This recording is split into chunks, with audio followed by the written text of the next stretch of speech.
But, speaking of that, this idea that he has to do it to try and serve his political interests and his supporters in the gun control groups, is that working politically? Obviously you're saying it's not working practically, right? We still have lots of, we've got terrible gun murder rate. It's falling now, thankfully, but it's still elevated compared to what it was pre-pandemic.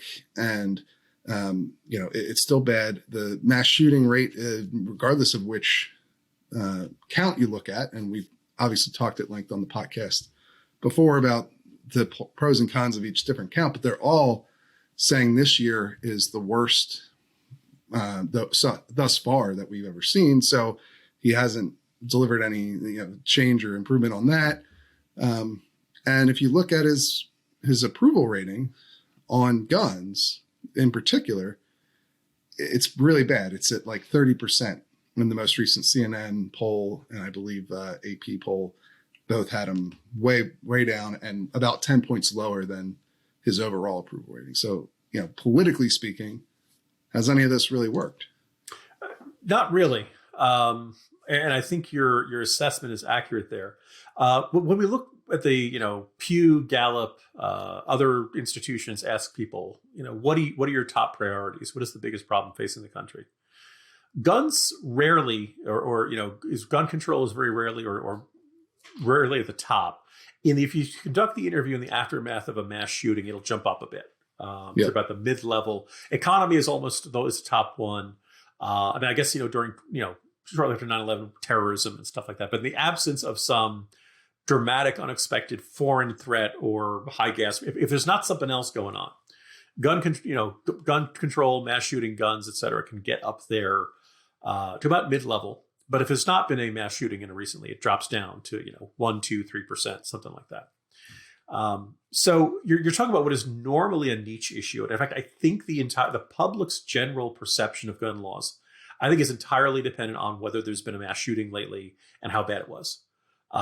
If there's something really god awful like Las Vegas or Stoneman Douglas or down in Florida or Sandy Hook, then it's front and center in the public consciousness and people think about it a lot. That god awful July 4th shooting in Illinois last year, right? But I also think that when you look at when people are approving of the job Biden is doing, well, the pro-gun control crowd probably are going to say, a decent number are going to say, no, I'm not happy because the mass shootings are happening and Joe Biden hasn't banned guns yet. Their expectations are pretty unrealistic, but they are what they are. And they're like, well, why hasn't he stopped it yet? We have a Democratic president. We had a Democratic House for a while. We had a Democratic Senate. Why didn't they ban the guns and stop these bad things from happening? Right. As we discussed, there's enormous distrust within the gun-owning community, Second Amendment supporters, most right of center Republicans, conservatives, groups like that. So they're not approving.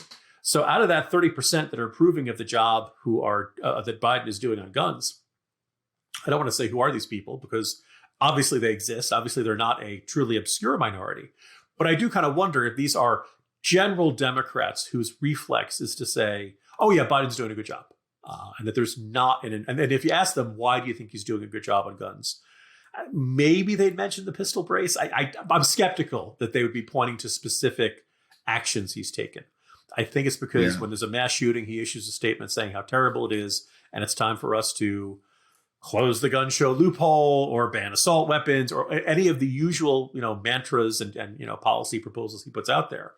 I think there are a bunch of Democrats who like that and say, yes, good for you, Joe Biden. That's what we should say in times like this. And thoughts and prayers aren't enough and all that kind of stuff. But I think there's also a chunk of, gun control activists out there who say, well, you haven't done it, Joe Biden. And the Second Amendment still exists. And I'm mad as hell about that. So I don't expect, for Biden's numbers to go up in that category, there would have to be a long stretch without mass shootings. And unfortunately, I'd love to see that happen, and God willing. But unfortunately, the country has a lot of nut jobs. And unfortunately, those nut jobs, in too many cases, can figure out a way to get their hands on a gun. And they believe their way to make an impact on this world is to go out in a blaze of glory of, trying to kill as many people as possible. And Happy Thursday, everybody. So, you said that the only way you see his numbers going up is, I would assume general decline in violence and and then also coupled with a decline in mass shootings. But do you see other ways that his approval could go down? I mean, do you think this pistol brace thing is going to meaningfully affect his poll numbers? I mean, presumably it pisses off a lot of gun owners, although I would assume they perhaps already disapprove of him.